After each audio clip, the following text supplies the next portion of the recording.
Afternoon, fourth grade champions. I'm really excited to continue our book today, Out of My Shell. You know, I'm really feeling for our main character as she's hoping to, celebrate her birthday and rescue, if you will, the turtle. So let's see what's going to happen. We're going to start probably at the top of page 110, right at the top. We might be backtracking just a little. I didn't want Mr. Emerson to be fired, but I didn't want the turtle to be scared either. I probably should have explained, but instead I shut down and crossed my arms. He crossed his too, and just like that, a wall was up between us again. I blinked back tears and my heart seized inside my chest. I thought our friendship was back on track, heading toward normal, but I've been wrong. Aiden and I both lived separate lives from the ones we lived here. Mine in Colorado, where his where he lived on the mainland with his mom. He had plenty of friends from school who lived near his apartment complex. He could hang out with them most of the summer. But when he was visiting his grandfather, I was his only option. It wasn't like he would choose to hang out with me if any of his other friends were on Anna Maria Island, but I would choose him. And knowing that made things extra hard. You're outgrowing me, I choked out while staring at a few coarse grains of sand mixed in with all the fine. What? No, Aiden said. You act nice when you're around me because you don't want to hurt my feelings, but it's not like you enjoy hanging out with me anymore. You're just killing time. You think I'm childish and that the turtles and the light don't really matter. It's fine, I said. You don't have to ask your grandfather for help, and you don't have to come see me ever again. It wasn't fine, but I didn't want him to know how much I cared about him, and if he didn't feel the same way about me, it was better if he didn't come around at all. It would hurt too much. That's not true, he protested. I wanted to believe him, but I was sick of being disappointed. Just leave me alone, I said. Aiden nodded his head, drew himself to a standing position, and brushed the sand from his shorts. Before leaving, he said, "Happy birthday, Olivia."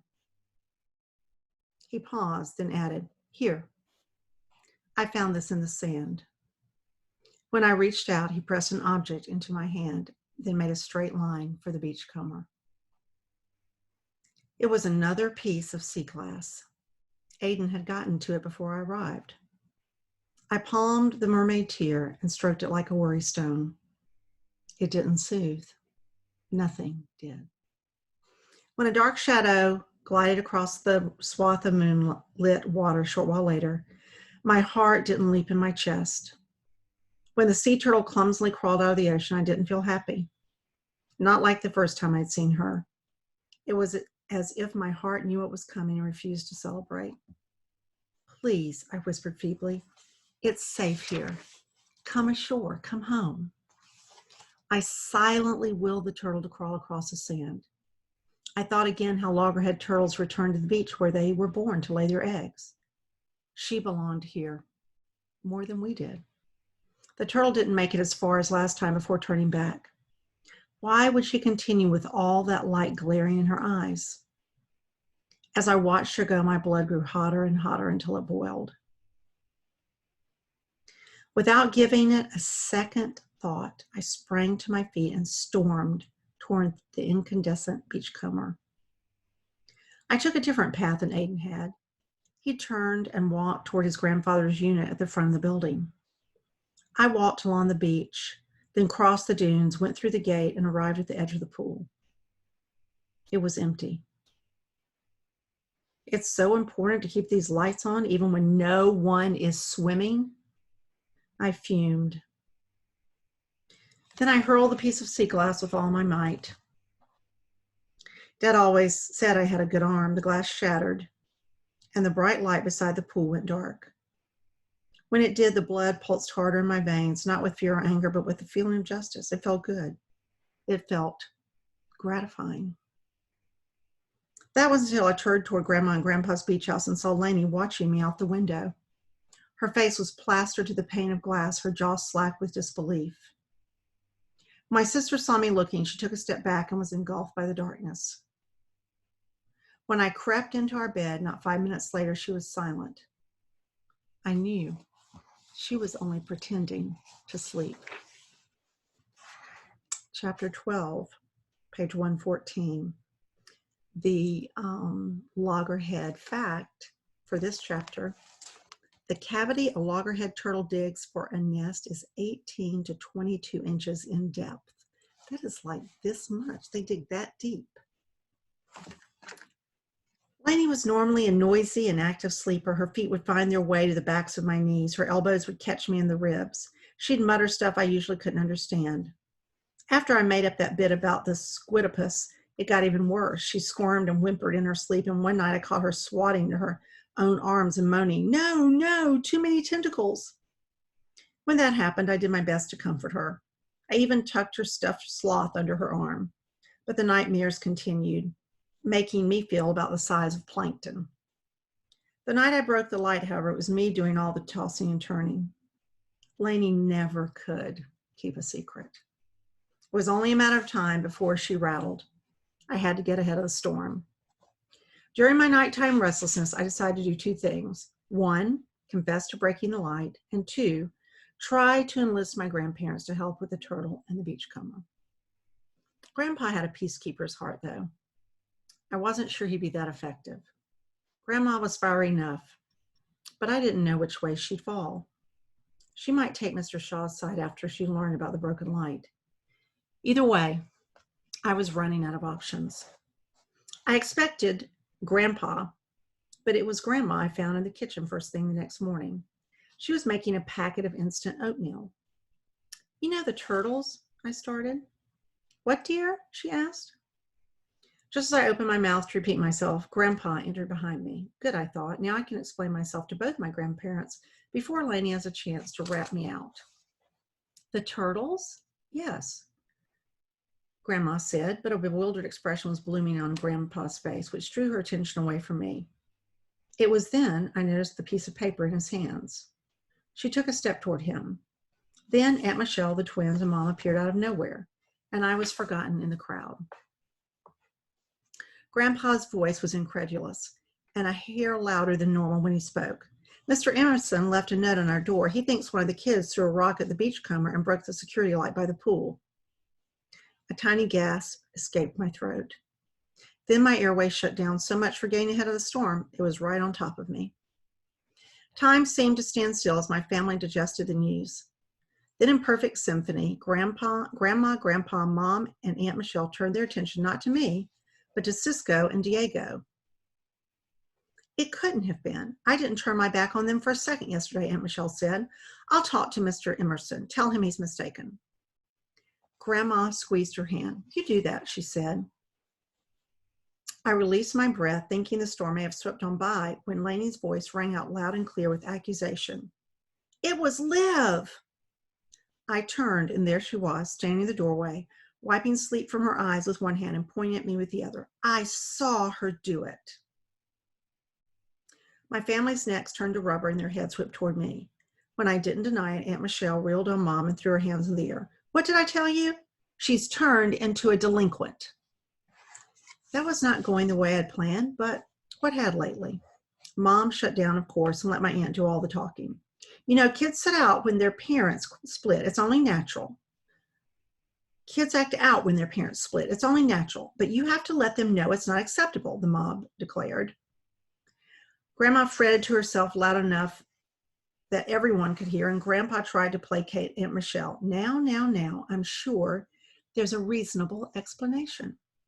Nobody even asked me if I did it, why I did it, even if they had, my airways were still blocked. The words were stuck inside me. Aunt Michelle ignored Grandpa and it continued to bore down on Mom. "Someone needs to be a parent here. If you're not going to, then I will. I'm taking Olivia next door. She needs to apologize. She needs to take responsibility for her actions." For a second, I thought Mom might hold her ground. I should have known better. The rise in her chest lasted only a second before she cowered and looked away. "Olivia," Aunt Michelle bellowed, "come with me." Grandpa searched my face once more. I think if I'd said I didn't do it, he would have stepped in. He would have kept Aunt Michelle from dragging me next door. But I did do it. And it must have shown in my expression. Grandpa sighed and shook his head sadly. "Olivia," Aunt Michelle prodded. I nodded my head and fell into step behind her.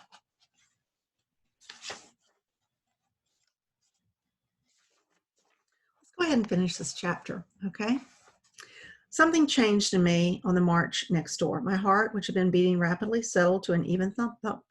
My legs, which had felt like jello, fell into a sure and steady stride. I was past caring what Aunt Michelle thought. I focused on what I had to do. Aunt Michelle marched into the front lobby and jabbed the call bell with her pointy, watermelon-colored fingernail. She didn't say it, but I knew what she was thinking, that she was doing the right thing, that this was for my own good.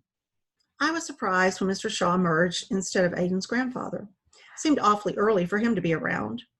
When he saw Aunt Michelle, his eyebrows rose with interest and his smile flowed smooth and oily.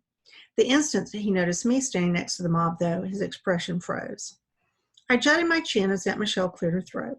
Hi, you're the new owner, right? We're staying next door, and we got Mr. Emerson's note about the light. For once, I realized my aunt never lets anyone else get a word in. She missed the bewilderment, followed by annoyance, crossing Mr. Shaw's face. Mr. Emerson must have left my grandparents a note without saying anything to Mr. Shaw. Before he could question any of it, the mob said, "My niece has something she needs to tell you. Right, Olivia?" I felt Aunt Michelle's hand press into the small of my back. She pressed even harder when she caught me glowering. After that, I didn't hesitate. "I broke your pool light, Mr. Shaw, but I'm not sorry." Mr. Shaw's eyes flashed with outrage, but after glancing at a guest standing at the coffee station, he held a smile. Aunt Michelle gasped, "Olivia!" I ignored her, and my words spilled out in one frenzied stream. "The turtle tried to come to shore again," I said. "All that light made her turn away. You're the one who should be apologizing." Mr. Shaw clenched his smiling teeth as I spoke, but remained silent. Aunt Michelle's hand traveled from my back and clamped around my arm. Her fingernails dug into my skin. "What are you talking about?" she hissed in my ear. Then to Mr. Shaw, she said, "You'll have to excuse my niece. She's going through a difficult time." Mr. Shaw's thin lips twitched, but ultimately held their upward curl. "Totally understandable. It's a volatile age," he said, gesturing toward me, then speaking to my aunt as if I weren't even there. "Such grit and passion, though you almost have to admire it," he chuckled. "However, she's obviously mistaken. Misdirected anger, perhaps. You said she's going through a difficult time?" "Parents are divorcing, and the anger. That's what I've been trying to tell her mother," Aunt Michelle said. "Stop it!" I screamed over my aunt. I couldn't take it anymore. Neither of them cared one bit about the turtle, and Mr. Shaw was laying on the charm again. But I knew better this time. I knew what he was really like. "Stop pretending, you!" I lunged toward him. "You jerk!" Aunt Michelle yanked me back. At the same time, a cup clattered to the floor behind us. The guest at the coffee station scrambled to pick up shards of his mug, and Mr. Shaw's smile finally faltered. He straightened his tie. "I think you'd better go," he said frostily. Then he bustled over to assist the guest with cleanup. I resisted, but Aunt Michelle proceeded to drag me outside. Once we exited the building, she snatched my other arm. Locked in an embrace, she looked me in the eye. "I don't know what that was about, but it was entirely inappropriate. What you did is called vandalism, and it's a crime," she said. "I thought we might be able to smooth things over if you confess, but now you'll be lucky if he doesn't call the police." I steeled myself and tried to glare back at her, but my lip betrayed me with a quiver. Why did everything have to be so difficult? It felt good to break the light, but I didn't want to be in trouble with the law. I couldn't imagine trying to explain myself to a police officer when I couldn't even seem to even manage it with my family. Pinned beneath my aunt's scowl, I started to tremble. All my bravado drained away, and I felt small and alone again. "Come on," she said, obviously exasperated. "This is something your mother will have to deal with now." She let go of my fist, but her other hand stayed wrapped around my forearm. She didn't let go until we were back inside the beach house. As soon as I could, I wriggled out of her grasp and darted down the hallway up the stairs. I didn't stop running until I'd thrown my bedroom door shut behind me. Aunt Michelle's voice carried through all 3 levels. Her words were muffled but silently angry. I could only imagine what she was telling Mom about me, but I didn't regret it. I didn't regret any of it. Not smashing the light to bits or telling Mr. Shaw that I wasn't sorry, even if the police came. I wasn't sorry. The squabble downstairs carried on for what seemed like hours. The clock on my dresser said 7 minutes. For 7 minutes, I mostly heard the buzz of Aunt Michelle's voice, but I could pick out others, Moms, Grandmas, Grandpas, even the twins whining about something. And then the front door slammed, and everything got quiet. Wow, that was an intense chapter. We'll stop on page 122, and we have one more read before spring break. So tomorrow we'll start on page 123, chapter 13. Thanks so much to everyone, and have a really good day, and I'll see you tomorrow. Bye.